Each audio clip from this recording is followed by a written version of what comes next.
JD is missing. Everybody's missing. No, JD always came first. Actually, huh?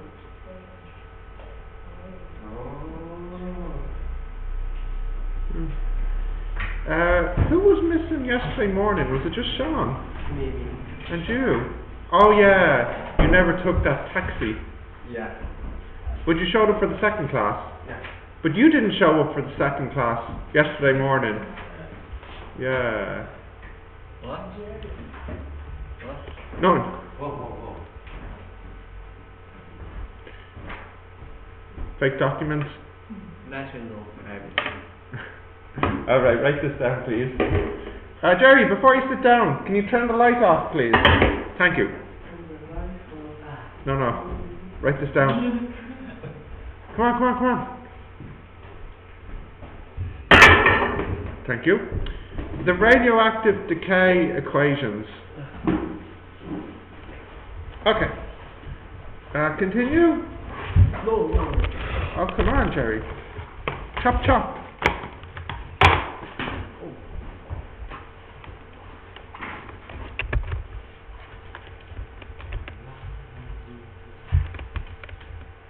Ready? Yes. Now we're all waiting for Jerry. Come on, Jerry. Jerry, what are Come on, hurry up, Jerry. Go. I'm prepared. Yeah.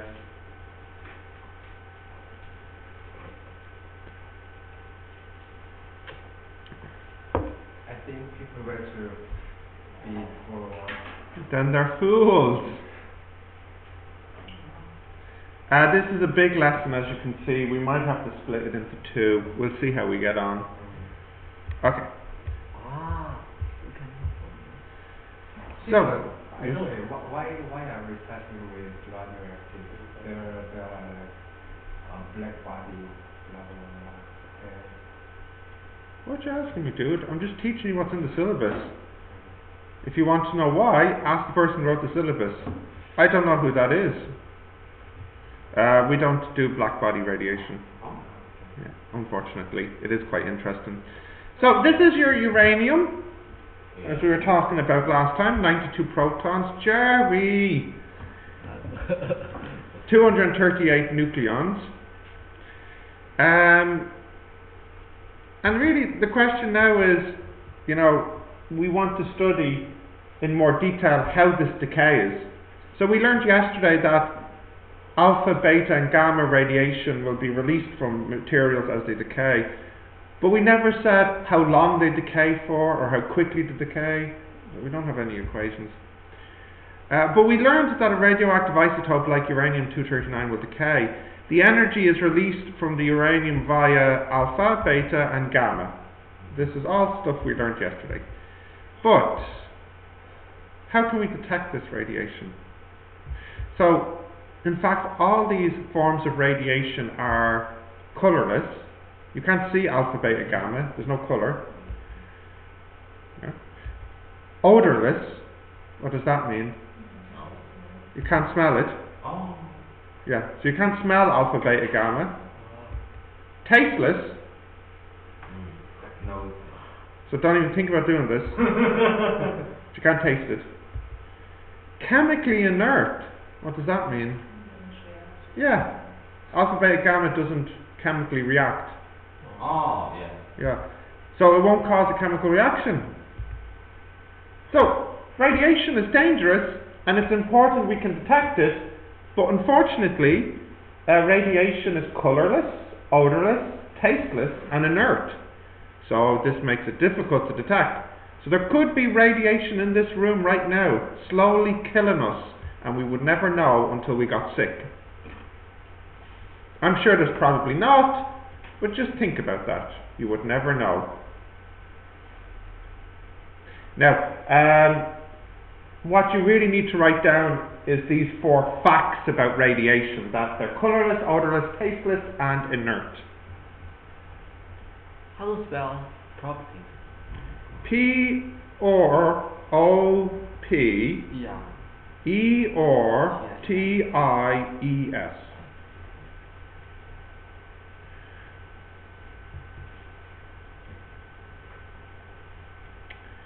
Now, when people were first studying radiation,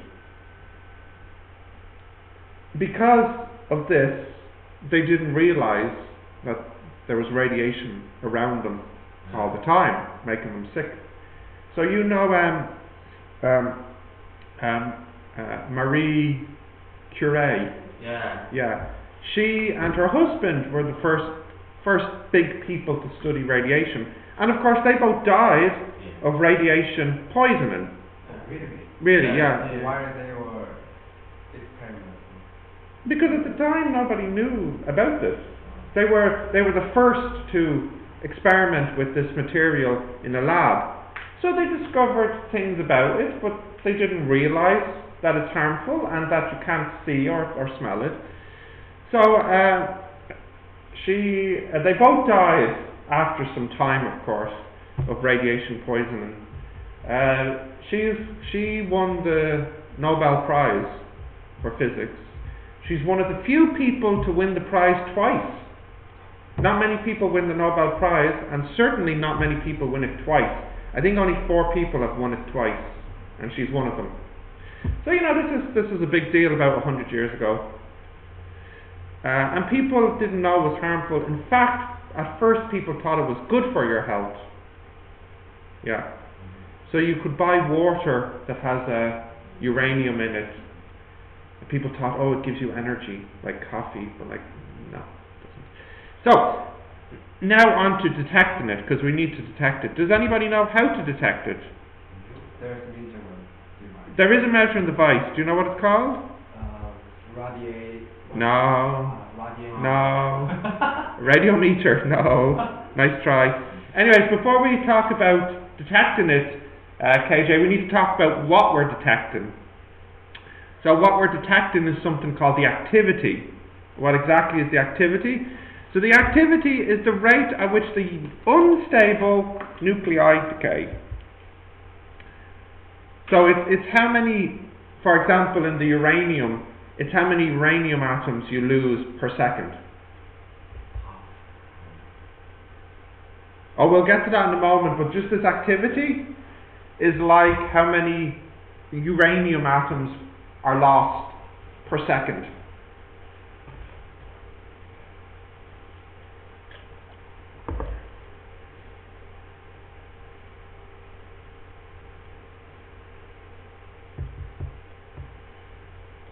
Got that?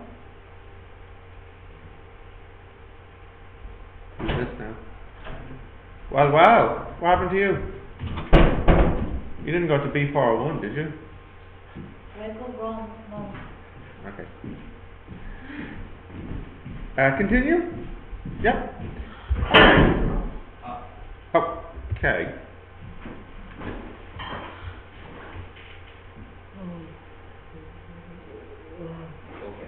Hang in there, Jerry.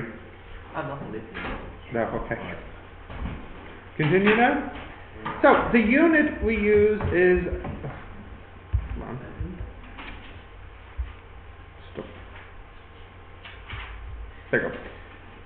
The Becquerel, or BQ.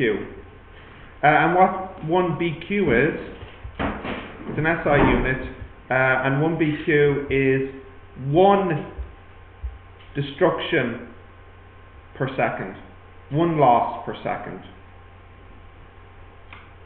If you lose 1 atom per second, that's an activity of 1 BQ.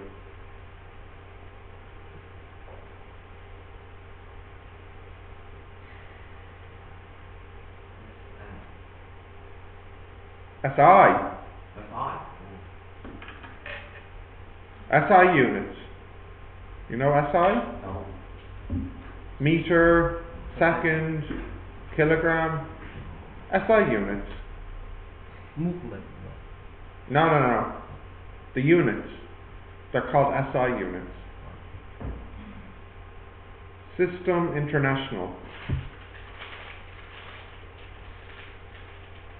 Except in America. Then it's not international. Huh? Where's what? Where is other people? I don't know. I'd imagine asleep. or on the bus? Andrew. Andrew's not here. Are you speaking English this morning? I have no idea what you're saying. Andrew is here. Andrew, if he's here, he's odorless, colourless, tasteless, and inert. Right, continue? No. No, okay.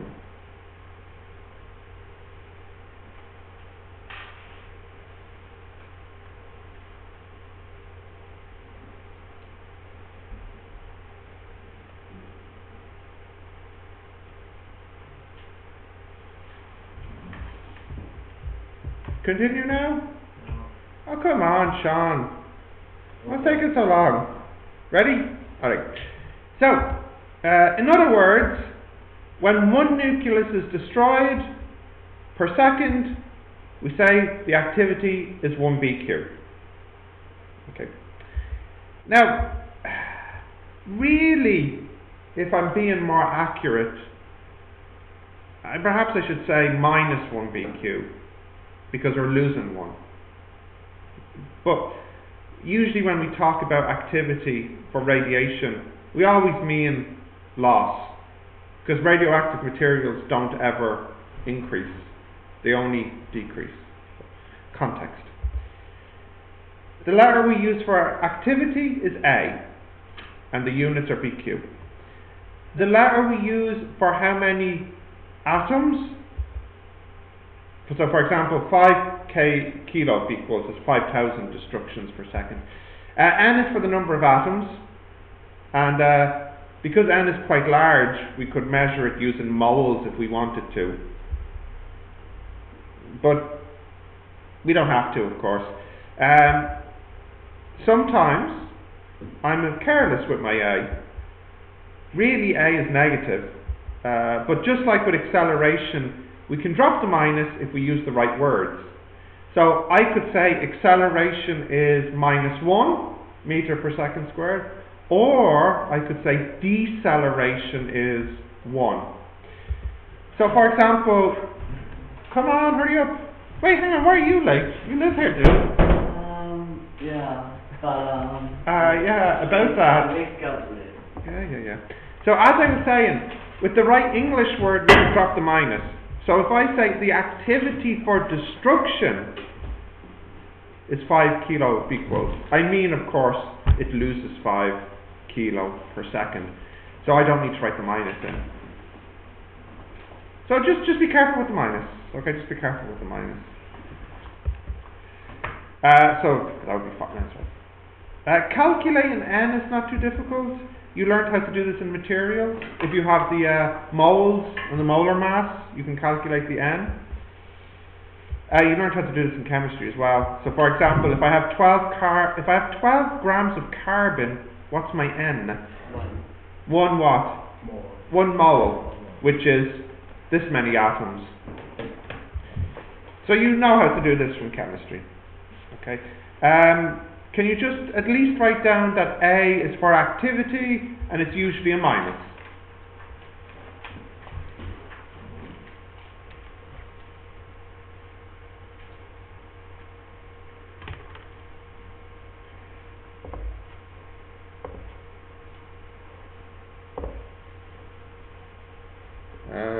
So where's your good buddy Andrew? You weren't late because you were up late? Yeah. Clubbing? Sorry? You look exhausted. What were you doing last night? You were out with Andrew, weren't you? Don't lie to me. I slept early. I slept early yesterday, right? You slept over in Andrew's house. No, seriously, why so little sleep? You look exhausted. Really? You do. I just woke up, but I'm not tired right now. Okay. Yeah.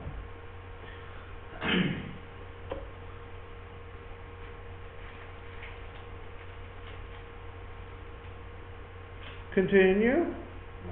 No.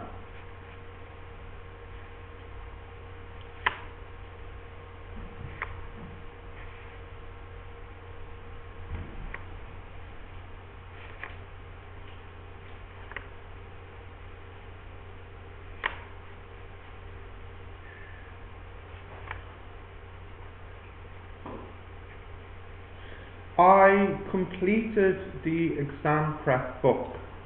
So in the book, it's on Moodle, there's 6 sections, and they all have exam questions for mechanics, materials, and so on.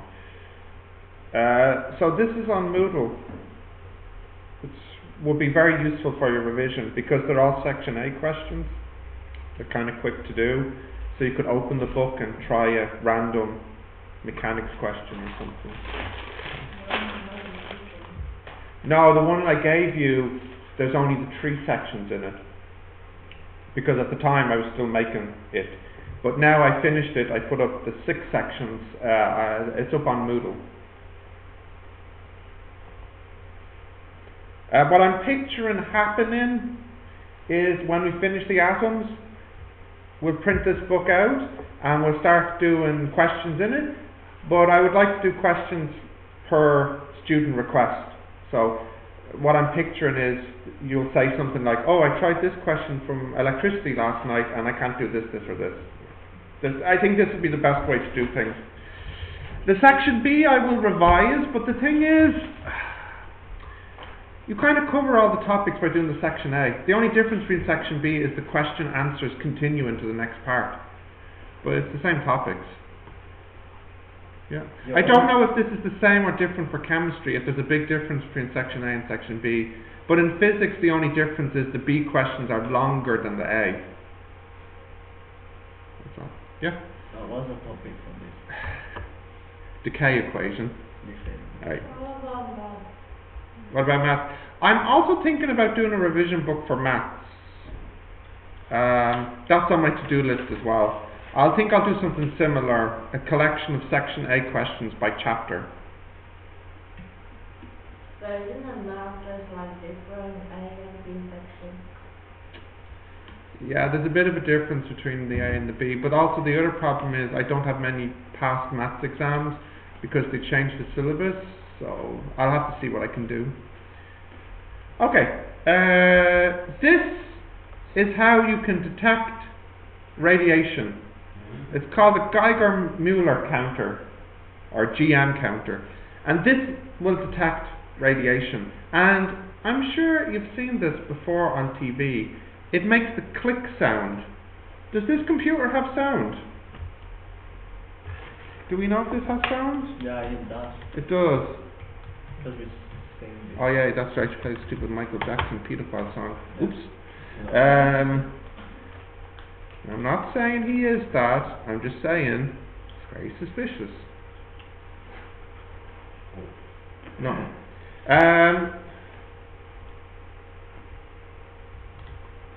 Geiger-Muller Counter sound.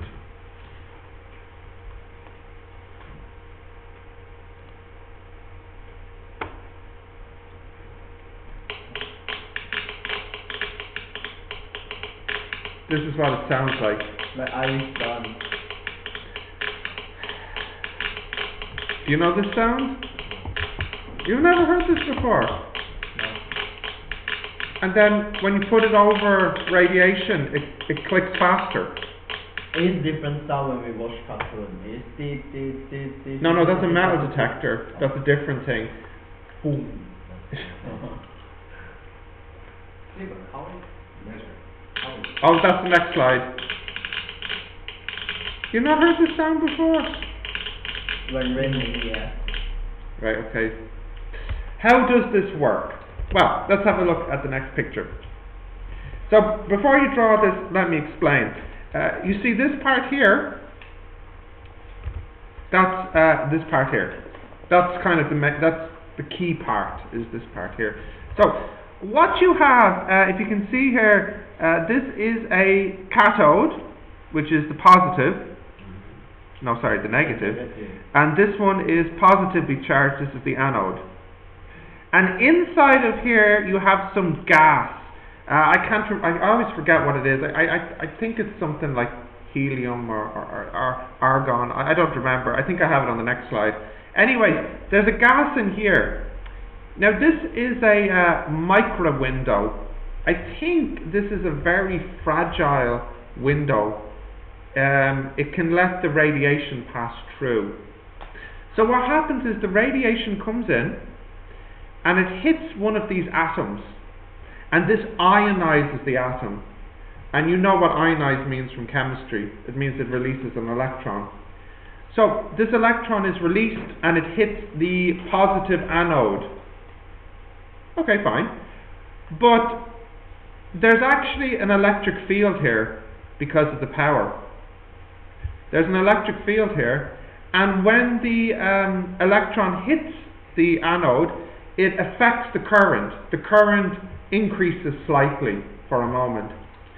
So what this machine does is it counts how many times the current sort of spikes, and it changes it into sound.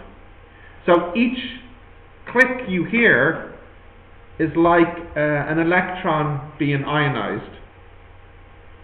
And when it's clicking really fast, that means there's a lot of electrons being ionized, which must mean there's a lot of radiation. So it's actually a pretty simple machine. Of course, there's some disadvantages. If the window breaks, then it's useless, because this must be a vacuum. Also, I don't know how good this window is at letting the alpha particles in, because the alpha is so easy to stop. So I think this one would work really well to detect beta and gamma.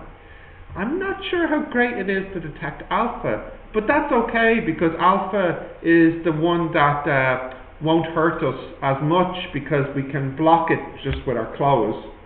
It's the beta and the gamma that is more worrying.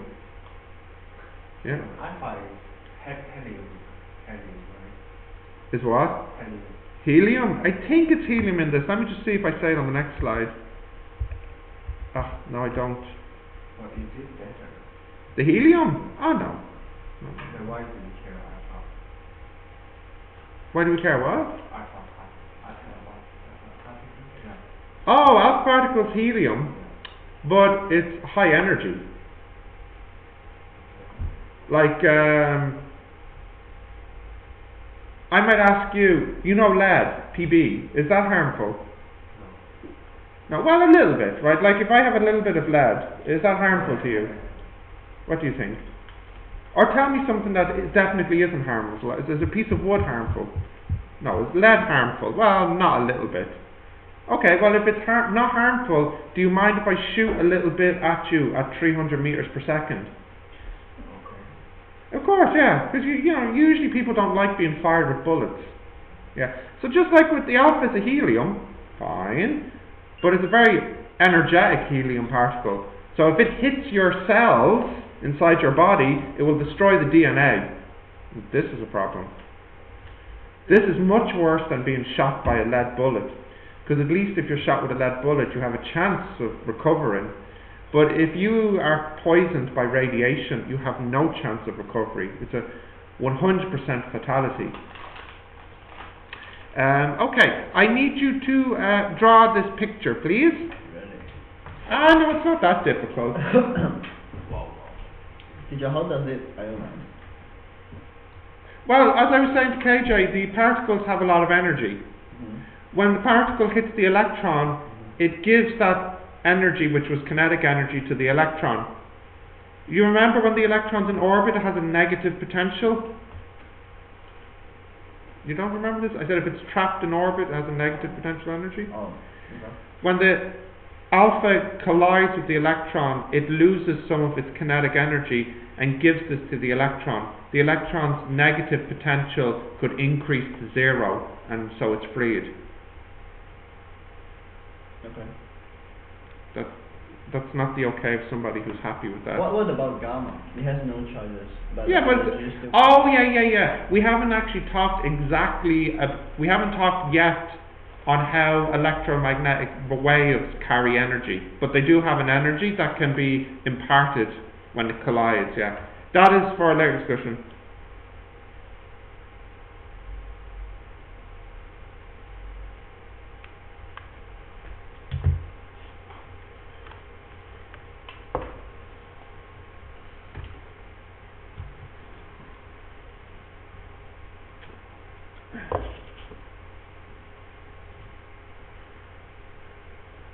Let me tell you now, KJ, what gas is inside of it actually.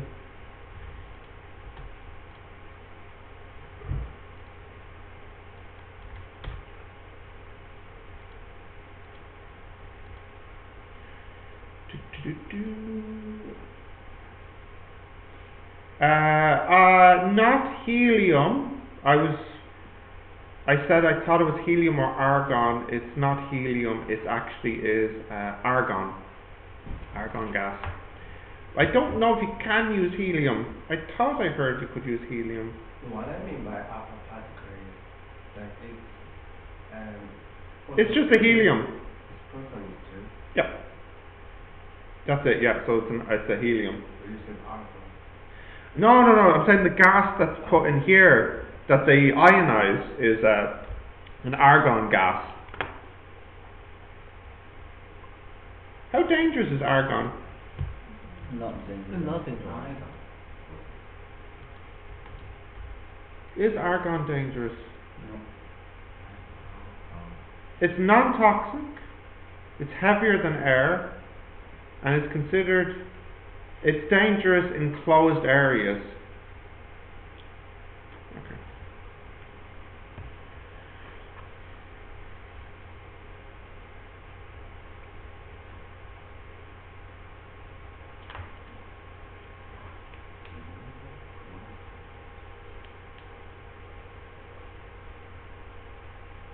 Teacher, where is ANOD?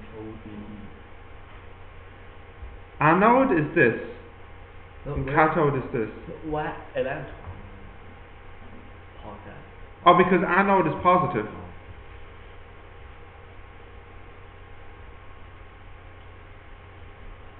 Is that my car? Yeah. My car. Yeah. I'll tell you more about that now.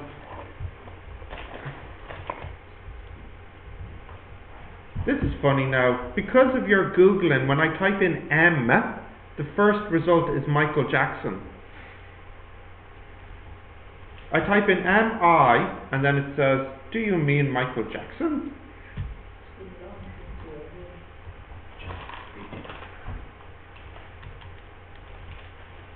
So guys, this counter here is like an ammeter. It's measuring the current.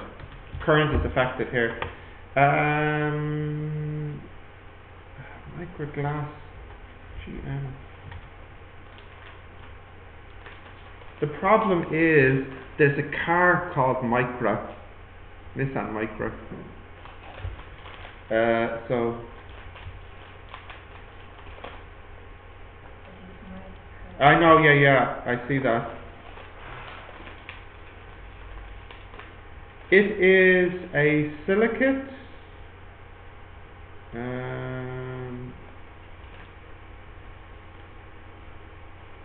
The formula is quite complicated, the chemical formula.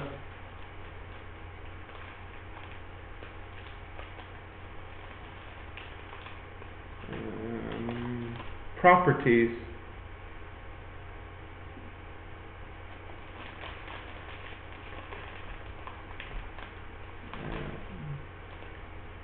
Yeah, I think some of the properties that make it useful is it's chemically inert, it's elastic, it's flexible, it's hydrophilic. Does anyone know hydrophilic? Yeah. It insulates, it's lightweight, it's reflective, refractive, resilient, and it's opaque or transparent. It's stable. That's important. Micra is stable when exposed to electricity, light, moisture, and extreme temperatures.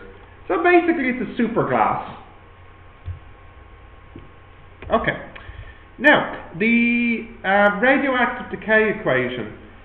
There is a relationship between activity and N, and the relationship is pretty simple. The activity is proportional to the N. So the more N you have, the more activity you have. The less N, less activity. So, the activity is always decreasing and the number of N's is always decreasing. A is negative. So as a formula, you can write it like this. This is called the decay equation. This is the main equation for this lesson. And it's quite simple. The activity is equal to minus a constant times n, where lambda is a constant known as the decay constant. Okay, can you write this down, this important result?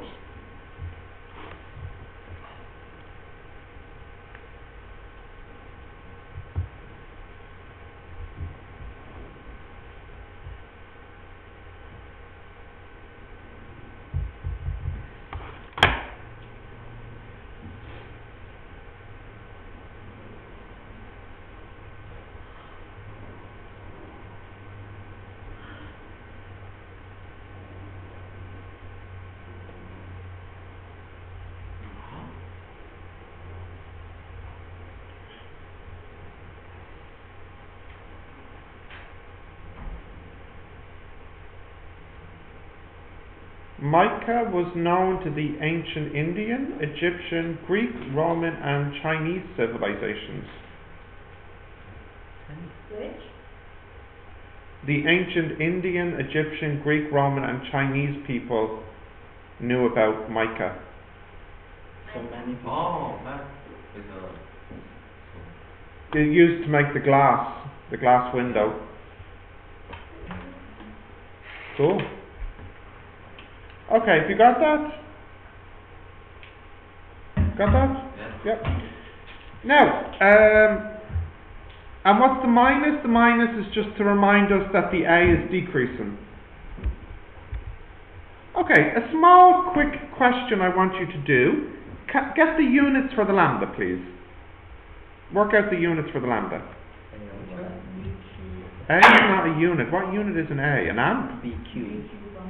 BQ per mole. Yeah, but I want you to simplify it too. Per atom. Right? Give me its most simplified form, please. BQ. BQ per mole. No more number of atoms. Per mole. BQ per mole. Simplify it. What do you mean simplify it? Math or math per mole. What is BQ? Stop guessing. You missed it because you were in your room asleep. Oh really? Yes, they know what a BQ is. Yeah. Dude, what's a BQ? And Jerry asked me BQ. He wrote it down. Now you see, you're getting closer with your BQ per hashtag.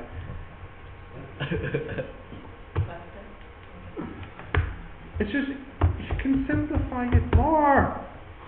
More. Yes. Yeah, I see. Number. What is it? No. Where's my pen? Let me write this down for you.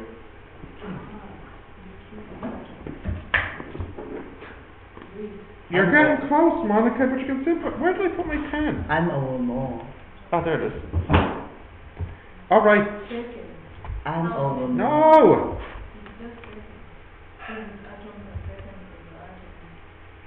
Yeah. Per second, finally, thank you.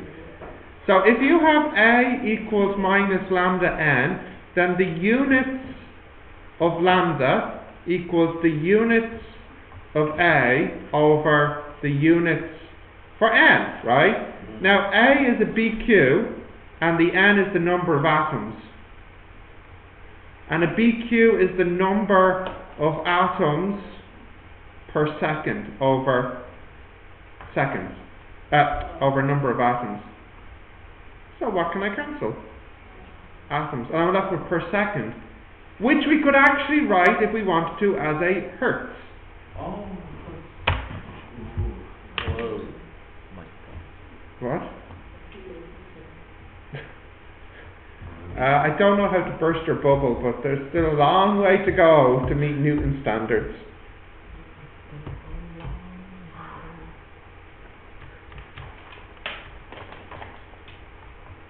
Did you write this down, Jerry? Yeah. Are you sure? Okay. Continue? Yeah. Alright, Continuing.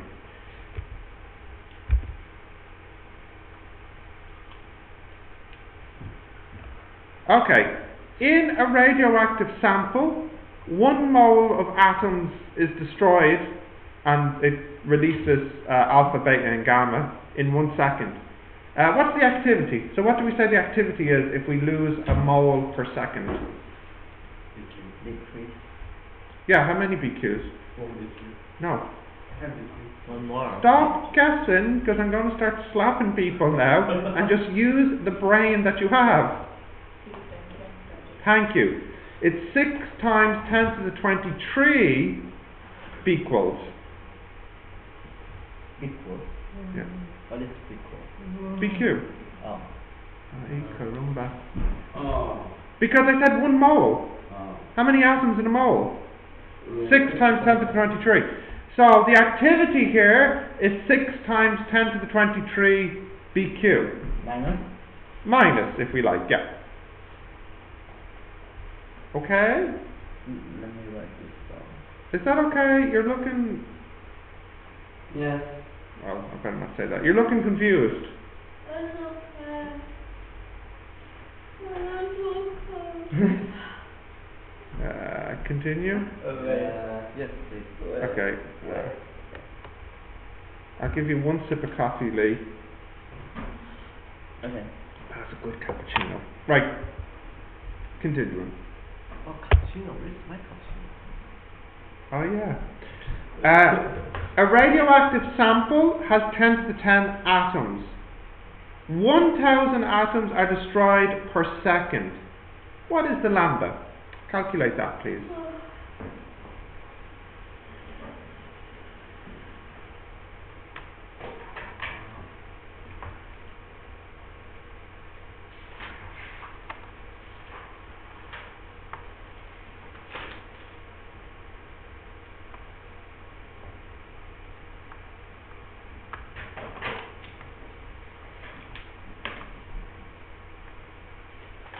Got it, Sean?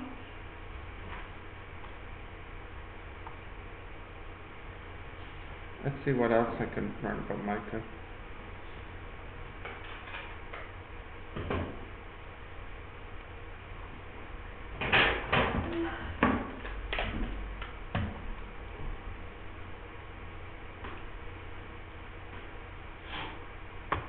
Okay. Yeah. Continue? Do we need a negative sign? Not for the lambda, no. Lambda's always a positive. What's the lambda? 10, very good. 10 to the minus 7 hertz. Did you get that, Sean? Great. Okay. Continuing. Right. Another question now. Define activity. So what I mean is write activity as a derivative. And I'll give you a hint. Remember that force is the rate of change of momentum. So remember, force, for example, is the rate of change of momentum. That's dp dt. Or another example, velocity is the rate of change of position. So that's ds dt. Acceleration, what's acceleration? The rate of change of velocity. So that is dv dt. Okay, so what's activity then? No. dn dt, very good. So the activity, we can write it as dn dt. So, as Monica spotted, we can say another way of writing activity is it's dn dt. Yeah? Yep. Okay. To find the value of n or a at any time, we can use this using the decay equation. But the problem is, this equation I gave you, where's the t? There is no t in it. In A. Lambda 1 over. Yeah, but for any t, like if I said what's the activity after 12 seconds, after 13 seconds, you can't tell me that. You can only tell me the activity if you know the n. Or you can only tell me the n if you know the activity. But if you know the time, We would like to know the activity and the n from the time. How much time has passed. So how can we do that? Well, we have a way to do this. You realize, oh, I know this now, and I know this. So I can put these together and make, alert, this is an exam proof. Remember I said there are a couple of proofs in the exam. This is one of them. It is unlikely to be asked. They don't like to ask this one. I think the proof that they most like to ask in the exam is Kepler's law. But anyways, warning, this is an exam proof, so write it down carefully. Warning. Exam proof ahead. Okay, so we put these two together and we can make this.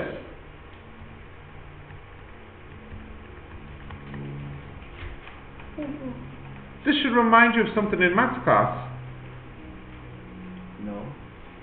Yeah? The differential equations, the ODEs. You can cross multiply here. Remember? We can integrate. What do we get on the left? What do we get on the left? Law. And on the right? Minus lambda t plus c. Which I can write as n equals e minus lambda t plus c. Which equals ec e minus lambda t. But because e is a constant and c is a constant, I can write this as a constant. Which I'll just call it k. But what is k? Well, when t is 0, what is this equal to when t is 0? K. So that means the k must be the value of n at the beginning. Let's call that n0. So we have this result.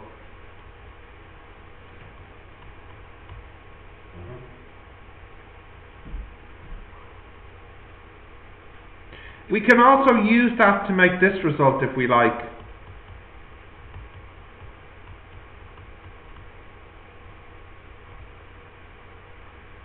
We can get to that by just using this formula.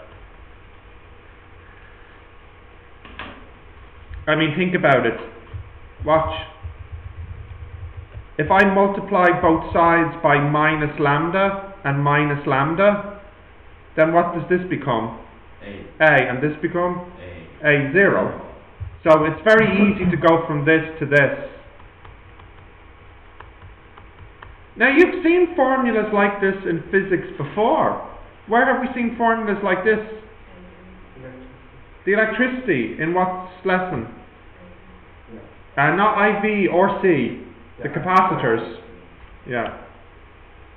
In fact, this is a common relationship in physics when we have things decreasing, like capacitors losing their charge, or radioactive materials losing their activity.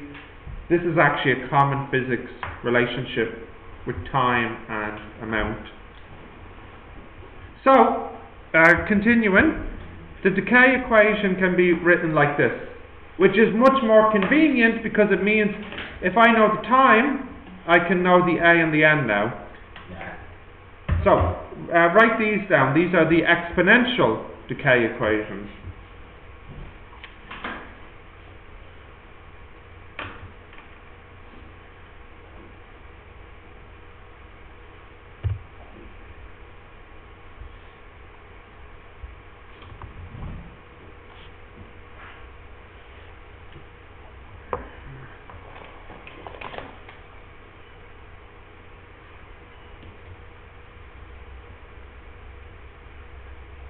Okay?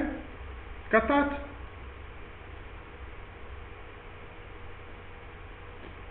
Continue? Yeah? Continuing? Okay. So, I just have one example to do, which we can actually do together pretty quickly because the formulas aren't so difficult. So the first one, we have iodine 134, and its mass is 268, and the molar mass is 134 grams. And the initial decay activity is 1.32 times 10 to the 23 Becquerels. Now that A should have a minus. Why? Because I said it's the decay activity. So because of the word decay, that's why I don't need to write the minus here. Right. Question A. We'll do this together, okay? How many moles of iodine are there? 2. Very good, 2. How many atoms are there?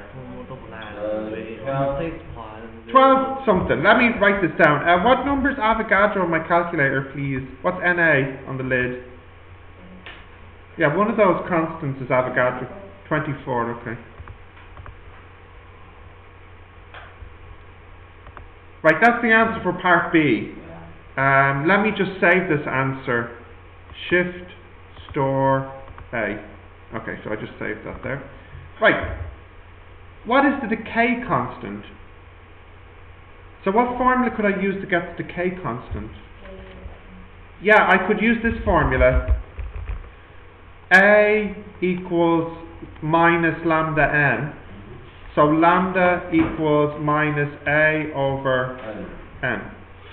Alright. So I have my A, I think. It's 1.32 times 10 to the 20 over n, which I worked out as being 12 something, didn't I? I saved that on my calculator, but it should still be, for goodness sake, it should still be in the answer. Okay, so if you can write this down, this is the lambda. The lambda is this hertz. Can you write that down? And I'll save this as value B. There you go. Okay. Guys, you're not writing anything. Does that mean you're geniuses? You're enjoying the question? Okay. What is two? Number of moles. Yeah, in this case. In this case, it's 2. Okay. Right. Part D. How many atoms of iodine are there after 1 hour? What formula could I use here? A equal N0. That's it. So, what is N0? I have that saved on my calculator. What value did I use? I used it as A, didn't I? A, yes. And then I have my minus lambda, which I saved as B. Yeah, B. And what's the time? 3600. So, this is how many I have after 1 hour. I have this many left of my iodine. 8.11 times 10 to the 23 atoms. Let me save that in C. Teacher, what's the value for lambda? Did you? 1 point something. Hang on, let me get it back for you. See, this is why I think saving numbers are now a good idea. There it is. There it is. Hertz. Hertz. How do you get that? I get 6 something. What? It's What? A divided by N, right? Yeah, and there's the A A. divided A. A, yeah. Divided by N. Divided by 2. No! Oh, 2 times Avogadro. 2 times N. Right. What is the activity after 1 hour? So if I use this formula, I can just multiply my answer I got by minus lambda. Oh rats, what did I say my lambda was? It was B. Oh, B. And my C. was C. Right, so what's the activity after 1 hour? 300. This, minus 8.89 times 10 to the 19 Becquerels. 40 minutes. Yeah? Minus. What's the meaning of minor? It Means losing, destroyed. Oh. Yeah. Now, how long until the sample contains only 100 grams? Right, well this one's a bit interesting now, because we have this formula, n equals n0 e minus lambda t. What's n? The number of atoms. If I divide both sides by Avogadro's number, what do these become? Moles. So I could say n equals n0. Right? Yeah. Now, what happens if I multiply by molar mass? What letter do you use in chemistry for molar mass? MR, is it? MOR. Yeah. So what does this become? Mass. Yeah, so I could say mass equals mass at the beginning, E minus lambda T. Now, what is the mass at the beginning? It's 234 grams. Yeah. Or 268 grams. And how many grams do I want? 100. And do I know the lambda? I do. I saved it on my calculator in B, didn't I? So if I want the T, I'll divide. Now what will I do next? Log. And then what will I do? Minus. Well, divide by lambda. Divide by minus lambda. Yeah. And now I have the T. Yeah. Okay, so let's hit that in on the calculator. Fraction on the bottom is minus lambda, and on the top is log fraction 0.100, 0.268. Let's see how long that is. 2.5 hours, nearly 2.5 hours. 2.5 hours. The 200 grams becomes 100 grams of iodine after 2.5 hours. And finally, how long until the activity is 1/4? Well, it's the same idea. Do we know the activity at the beginning? Yeah. Yeah. We know this. We know this. It's exactly the same as the last one. But you can kind of take a shortcut, because I said the activity is 1/4, so you can just write it like this.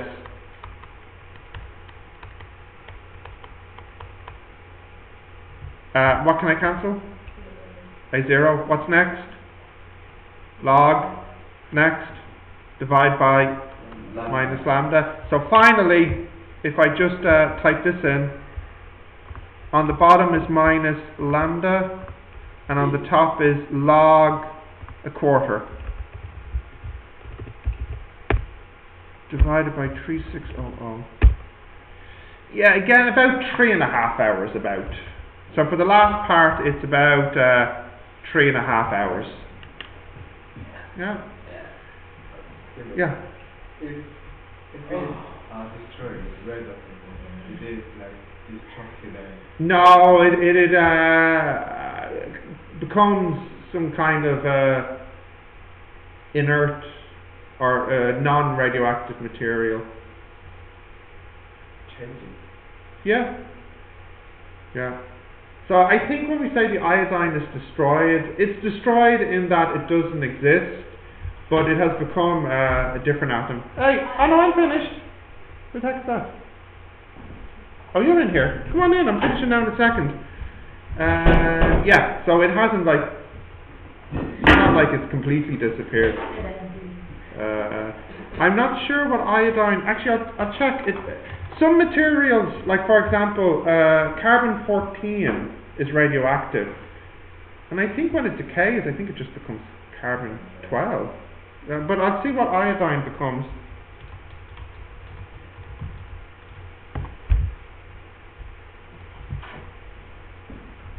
I'm finished, come in.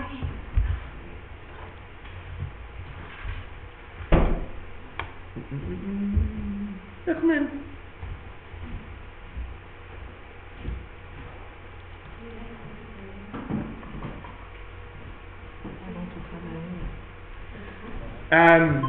The material it turns into is called the daughter. Yeah. So like, the daughter. The sun. Yeah, I don't know why, there isn't a sun. What is the doctor There's actually? a- Adidas Yeah. And there's his real story, and physics is to his girlfriend, and he didn't know that we have a class today. Tell him it's too late to apologise. Okay. He said we only have a good tutorial, and then class director also. Yeah. I tell him. It looks like it becomes what's that stuff called? Xeon. Leo. Yeah. Yeah. Well, in periodic table, iodine is here and Yeah. neon is here. Yeah. So what? What's your point? I mean, to follow that. No, what are you talking about? There's only a difference of 2 protons, isn't it? What's the proton? Atomic number of xeon is 54. And for iodine, it's 53. So the only difference between an iodine atom and a xeon atom is 1 proton. That's the only difference. So from a chemical point of view, they might be quite different on the periodic table. But from a nuclear physics point of view, they only differ by a proton. Okay, can you snap this for your homework and then we'll finish? Is there like a model? Because I found There's a good chance it's the same, but I'm not 100% sure, so it's not going to kill you to take a picture on your phone. Isn't that why you have smartphones, so you can take selfies? Yeah. Can I close this now?